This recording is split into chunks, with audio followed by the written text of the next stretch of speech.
Hello guys, कैसे हैं आप लोग। आज के स्प्रिता पहचान क्लासेस में मैं लेके आई हूँ किसलय भाग 3 class 10th NRB Bihar board यानी उर्दू के बच्चों का जो द्वितीय हिंदी होता है और मेन हिंदी में क्लास 8 की बुक। ठीक है, किसलय भाग 3 मेन हिंदी की 8th क्लास की किताब है। ठीक है, तो दोनों संदर्भ में आप देख सकते हैं।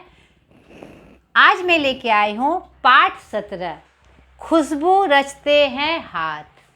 ठीक है, जो किनके द्वारा लिखी गई है, अरुण कमल जी के द्वारा। यह एक कविता है जिसमें मजदूर वर्ग के दयनीय स्थिति का वर्णन किया गया है। जो छोटे छोटे मजदूर है, छोटे छोटे काम के माध्यम से उसकी क्या स्थिति है और उसका वर्णन इस पाठ में आपको प्राप्त होगा। तो आज की इस क्लास में हम जानेंगे कवि परिचय, अरुण कमल जी का परिचय, फिर कविता परिचय और अंत में प्रश्न अभ्यास। तो चलिए अरुण कमल जी के परिचय से हम क्लास को स्टार्ट करें। अरुण कमल आधुनिक काल के समकालीन कविता के सुपरिचित कवि। समकालीन कविता क्या होता है, जो अभी कविता चल रही है, तो उनके ये प्रमुख कवि हैं। इनका जो व्यक्तित्व है बहुत ही उज्जवल है। ठीक है, इन्होंने हिंदी और अंग्रेजी दोनों में लेखन का कार्य किया। सिर्फ लेखन का ही कार्य नहीं किया, बहुत सारे ऐसे काम किए साहित्य के रूप में कि जो कि बहुत ही उच्च कोटि के हैं। जो कि उन्होंने बहुत सारे अंग्रेजी बुक का अनुवाद भी किया और हिंदी के बहुत सारे साहित्य का उन्होंने अंग्रेजी अनुवाद भी किया, जिससे पूरे विश्व में जो दूसरी कृतियाँ थी दूसरे भाषा की हमें जानकारी प्राप्त हुई और हमारे जो ग्रंथ थे, हमारी जो बात थी, विधा थी, वह दूसरे देशों तक पहुँची। ये इसमें इनका महत्वपूर्ण योगदान है। इनका जन्म 15 फरवरी 1954 गांव नासरीगंज, जिला रोहतास, बिहार में हुआ था। इनका पेशा ये प्राध्यापक, शुरू में उन्होंने अध्यापन का भी कार्य किया। प्राध्यापक, कवि, लेखक, अनुवादक और संपादक। तो आप इनके पेशे से ही अंदाज़ा लगाइए इनका जो कार्य क्षेत्र था कितना विस्तृत था, कितना विशाल था। नहीं, उन्होंने हर क्षेत्र में काम किया और प्राध्यापक के रूप में उन्होंने अपना शिक्षादान भी दिया। संपादन, आलोचना पत्रिका का इन्होंने 30 अंकों तक संपादन किया और विभिन्न पत्र पत्रिकाओं में इन्होंने लेख और टिप्पणियाँ दी। ठीक है, सहायक की भूमिका में भी किया और रचनाकार के रूप में भी किया। इनकी जो प्रमुख रचनाएं हैं, नए इलाके में, पुतली में संसार, सबूत, अपनी केवलधार जो कि उनकी कविता संग्रह है, कविता और समय, गोलमेज जो कि उनका आलोचना है। और आलोचना क्या होता है, किसी विशेष विधा का, किसी विशेष रचना का और विस्तृत वर्णन। ठीक है, इन्होंने जंगल बुक जो इंग्लिश में है उसका भी अनुवाद किया और इन्होंने मायावती जी की जितनी कविताएं हैं उसका भी हिंदी अनुवाद किया है। ठीक है, इन्हें इनके कार्य क्षेत्र के लिए, साहित्य में महत्वपूर्ण योगदान के लिए बहुत सारे पुरस्कार भी प्राप्त हुए, जिसमें साहित्य अकादमी पुरस्कार जो उनकी रचना नए इलाके में के लिए उन्हें प्राप्त हुआ, कब, 1998 में। भारत भूषण अग्रवाल पुरस्कार, सोवियत भूमि नेहरू पुरस्कार, श्रीकांत वर्मा स्मृति पुरस्कार आदि अनेकों ऐसे पुरस्कार और सम्मान हैं जो इनके लिस्ट में शामिल है। ठीक है, तो ये इनका परिचय था जो हमने आपको बताया। अब चलिए कविता की तरफ, जो कि हमने आपको पहले ही बताया। इसमें मजदूर वर्ग के दयनीय स्थिति का वर्णन है। ये आपकी कविता है। चलिए पहली कविता की पंक्तियां हम देखें और जानें कि कौन सी बात इस कविता के माध्यम से हमें प्राप्त होगी। यहाँ पर सारांश के रूप में यह कविता वंचित लोगों के समृद्ध अवदान की संवेदनशीलता को रेखांकित करती है। महज समृद्धि के सौंदर्य की अभ्यस्त दृष्टि से अलग यह कविता उसके पीछे सक्रिय श्रम की गरिमा का उद्घाटन करती है। यानी ये मजदूर जो हमें सुख सुविधा देते हैं, हमें मतलब अच्छा जीवन या फिर हमारे उपयोग की जो चीज़ें हैं वह हमें प्रदान करते हैं, लेकिन इनका जो जीवन है बहुत कष्टमय है। यानी जो हमें सुख देते हैं, जो हमें खुशबू देते हैं, हर तरह से हमें हमारे लिए क्या कहते हैं हेल्पफुल होते हैं, सहायक होते हैं, उनका ही जीवन क्या होता है, विपरीत होता है। अब देखिए कविता की पंक्तियों के माध्यम से हम और जानें।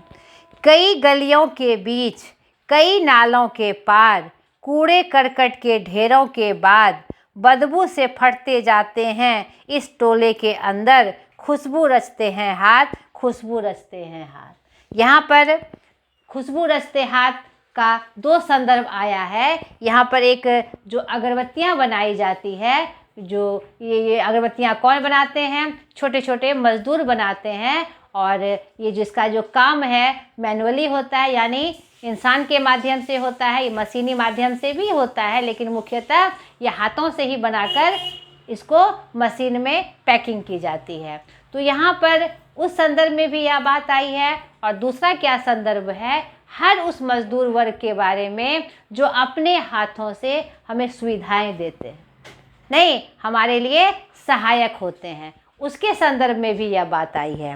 तो पंक्तियों के माध्यम से क्या बताया गया कि उनके घर कहाँ हैं, कितनी मतलब दर्दनाक स्थिति में इसका वर्णन उन्होंने किया है बहुत ही सुंदर शब्दों में, सरल शब्दों में, कि कई गलियों के बीच उनके घर कहाँ है, कई गलियां गुजरने के बीच उनके घर हैं, कई नालों के पार, उनके घर जाने के क्रम में कितनी सारी नालियां आती है, कूड़े करकट के ढेरों के बाद, और उनके आसपास क्या बिखरा है, कूड़ा करकट बिखरा है, बदबू से फटते जाते हैं इस टोले के अंदर, और चारों तरफ क्या है, बदबू है, गंदगी है, नहीं, और वो इंसान वहाँ रहने के लिए बेबस है। उसकी दयनीय स्थिति का वर्णन कवि करते हैं। कवि का दिल ही करुण होता है, और कवि का मन वहाँ तक पहुँच जाना ये अपने आप में एक अनुपम बात है, नहीं तो उनका दिल चित्कार कर उठा, जो कि उनकी कविता की पंक्तियों के बनकर हमारे सामने आ रही है।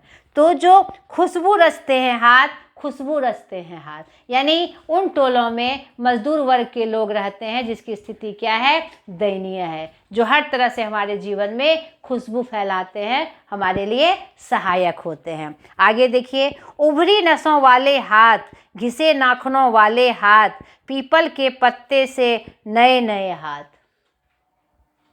क्या है ये, जो उनकी स्थिति है, काम करते करते उनके हाथ घिस गए हैं, नाखून घिस गए हैं। जब बहुत ज़्यादा आप काम करिएगा तो आपकी नसें उभर कर सामने आती है। तो वही यहाँ पर संकेत के रूप में उसकी स्थिति का वर्णन है, जो बहुत ही कष्टकारी है, बहुत ही दुखमय है, नहीं कि उनके उभरी नसों वाले हाथ, घिसे नाखूनों वाले हाथ, पीपल के पत्ते से नए हाथ। पीपल का नया पत्ता आप देखिएगा तो उसका देखिएगा कि लाइनिंग उसकी दिखाई पड़ेगी। पीपल के पत्ते में जो ऐसे से लाइनिंग बनी होती है, आप ध्यान दीजिएगा, जब नए पत्ते आपको देखिएगा तो पीपल के पत्ते जनरली ऐसे होते हैं, उसमें ऐसे ऐसे पूरे नस दिखाई पड़ते हैं पत्ते के। ये जो अंकन है तो वह उसके नस से तुलना करते हुए कवि बता रहे हैं कि उनका वह हाथ का नस उसी तरह से दिखाई पड़ता है जैसे कि पीपल के नए नए पत्ते में जो धारियाँ दिखती है, लाइनें दिखती है। जूही की डाल से खुशबूदार हाथ, गंदे कटे फिटे हाथ। उसका हाथ कैसा है, खुशबूदार हाथ, जो हमारे लिए खुशबू बना देते हैं, हमारे लिए सहायक होते हैं। जूही की डाल सी यानी सूखी सूखी, पतली पतली उनकी स्थिति का वर्णन कवि कर रहे हैं। गंदे कटे पिटे हाथ, उनके हाथ कैसे हैं, गंदे हैं, कटे हैं, फिटे हैं, क्योंकि वो जो काम करते हैं, हर तरह से मजदूरी करते हैं, तो उसके हाथों का रंग गंदा, यानी कि गंदा नहीं, गंदगी से गंदा नहीं, उनका रंग बदल जाना, रूप बदल जाना। वो जो मेहनत कश वाला काम करते हैं, हर तरह का घिसने पिटने वाला काम करते हैं, तो उनके हाथों का रंग बदल जाता है, गंदा सा दिखता है, वो काला काला दिखता है। ठीक है। जख्म से फटे हुए हाथ, खुशबू रचते हैं हाथ, खुशबू रचते हैं हाथ। और उसके हाथ कैसे हैं, जख्म से फटे हुए हैं, जगह जगह उसके हाथ में जख्म है, कितनी दयनीय स्थिति का वर्णन कवि कर रहे हैं। आगे की पंक्तियां देखिए, यही इस गले में बनती है मुल्क की मशहूर अगरबत्तियाँ। मैंने आपको कहा ना कि यहाँ पर दो संदर्भ में यह कविता आई है, उन सारे मजदूरों के लिए जो बहुत मेहनत कर से मजदूरी करके अपना परिवार चलाते हैं, और विशेष रूप से उन अगरबत्ती बनाने वाले के लिए जो हमारे लिए बड़े बड़े कंपनियों की अगरबत्ती का निर्माण करते हैं। तो उसी क्रम में यह पंक्ति आई है, यही इस गली में बनती है मुल्क की मशहूर अगरबत्तियाँ। जहाँ हर घर की जो शोभा बनती है, अगरबत्तियाँ हम पूजा पाठ में यूज़ करते हैं, नहीं किस लिए, भगवान को दिखाने के लिए, भगवान को यानी कि एक श्रद्धा दिखाने के लिए, वह सामग्री के रूप में, पूजन सामग्री के रूप में हम उसका उपयोग करते हैं। तो वो मशहूर अगरबत्तियाँ वे मजदूर बनाते हैं जिनकी स्थिति इतनी दयनीय है।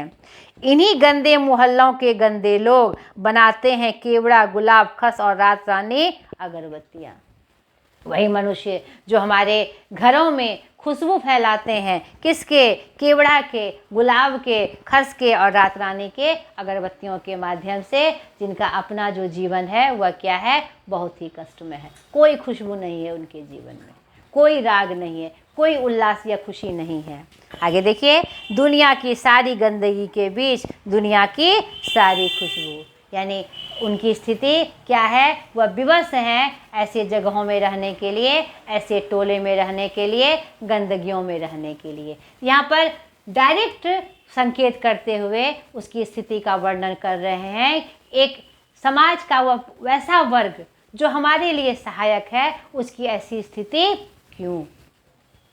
नहीं, अगर समाज हर वर्ग से चलता है, किसी एक वर्ग से नहीं चलता है, तो किसी एक वर्ग की ऐसी दयनीय स्थिति क्यों, इसके तरफ कवि हमारा संकेत कर रहे हैं और ये आशा कर रहे हैं उन संस्थाओं से, सरकारों से या मानवता से कि उनकी स्थिति में भी सुधार होना चाहिए। नहीं, आगे देखिए, रचते हैं हाथ खुशबू, रचते हैं हाथ खुशबू, रचते हैं हाथ। वही वो हाथ हैं जो हमारे जीवन में सहायक बनकर हमें खुशियाँ देते हैं, खुशबू फैलाते हैं, लेकिन उसकी स्थिति क्या है, बहुत ही दयनीय है। बहुत ही सुंदर कविता। इस कविता की पंक्तियों को अच्छे से पढ़िएगा, इसे याद कर लीजिएगा और उसके भावार्थ को अपने शब्दों में लिखिएगा। तो चलिए मैं प्रश्न अभ्यास के माध्यम से थोड़ा आपको इशारा कर दूं ताकि आपको अभ्यास बनाने में सहायता मिले। पाठ से, खुशबू रचने वाले हाथ कैसी परिस्थितियों में रह रहे हैं। यहाँ पर हमने देखा कविता की पंक्ति के माध्यम से कि खुशबू रचने वाले हाथ जो हर तरह से खुशबू फैलाते हैं, वह कैसी परिस्थितियों में रह रहे हैं, गलियों में, गलियों से गलियों के बीच में रह रहे हैं, कूड़े के ढेर में रह रहे हैं, नालियों के बीच में रह रहे हैं, झोपड़ियों में रह रहे हैं। नहीं, आपको ऐसे आंसर करना है। दूसरा, खुशबू रचते हाथ से क्या तात्पर्य है, मैंने अभी स्पष्ट किया। पंक्ति के संदर्भ में खुशबू रचते हाथ का दो संदर्भ यहाँ प्राप्त होता है। वैसे मजदूर वर्ग जो अपने बहुत ज़्यादा मेहनत कर से हमारे जीवन में क्या फैलाते हैं, आसानी देते हैं, हमें हमारे काम को आसान करते हैं और हमारे लिए सहायक होते हैं। दूसरा संदर्भ है उन अगरबत्ती, जो खुशबूदार अगरबत्ती हर घर की शोभा होती है, उसको बनाने वाले भी कौन है, वही मजदूर है, वही मजदूर जिनकी स्थिति बहुत ही दयनीय है। तो दोनों संदर्भित बात आपको लिखनी है। आगे पाठ से आगे आपके विचार से इस कविता का मुख्य उद्देश्य क्या हो सकता है। हमने अभी अंत में कहा, इस कविता का मुख्य उद्देश्य है कि हम उनकी दयनीय स्थिति को समझें, जो समाज का एक प्रमुख वर्ग है, जो हमारे जीवन में हमें हर समय हमारे लिए सहायक है, उसकी इसी बदतर स्थिति क्यों, ताकि उसका जीवन भी सरल हो सके, उसे वो सारी सुविधाएं प्राप्त हो सके जो एक इंसान के लिए आवश्यक है। खासकर भोजन, वस्त्र और आवास, जो हमारी मूलभूत आवश्यकता है, उसे सही रूप से प्राप्त हो सके। ठीक है, आगे व्याख्या कीजिए। दूसरा नंबर, यही इस गली में बनती है मुल्क की मशहूर अगरबत्तियाँ, इन्हीं गंदे मोहल्लों के गंदे लोग बनाते हैं केवड़ा, गुलाब, खस और रात रानी अगरबत्तियाँ।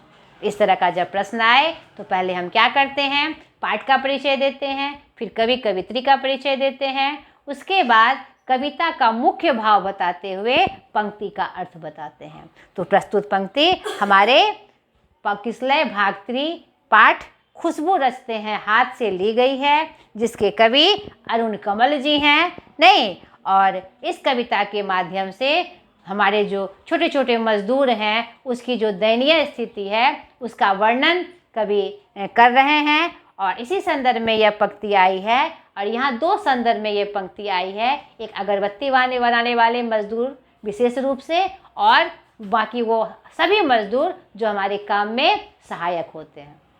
नहीं, उनके काम के माध्यम से हमारा जीवन सरल होता है। उसी क्रम में यह पंक्ति आई है कि हाँ, इसी गली में बनती है मुल्क की यानी पूरे देश की मशहूर अगरबत्तियाँ, विश्व की मशहूर अगरबत्तियाँ। इसी उसके लोग कहाँ रहते हैं? गंदे मोहल्ले में, इसी गंदे मोहल्ले में। तो आखिर ऐसी स्थिति क्यों? यहाँ पर कवि सीधे संकेत कर रहे हैं, और जहाँ से बड़ी बड़ी खुशबुओं वाली अगरबत्तियाँ बनती है उसके हाथ गंदे, उनका जो रहन सहन, उनका जो आवास इतना गंदा क्यों? जो हमारे जीवन में खुशबू फैलाते हैं उसकी इतनी दयनीय स्थिति क्यों? ठीक है। तीसरा, निम्नलिखित प्रश्नों के उत्तर दीजिए। उभरी नसों वाले हाथ का क्या अर्थ है? उभरी नसें वालों का हाथ क्या है? मेहनत कश हाथ।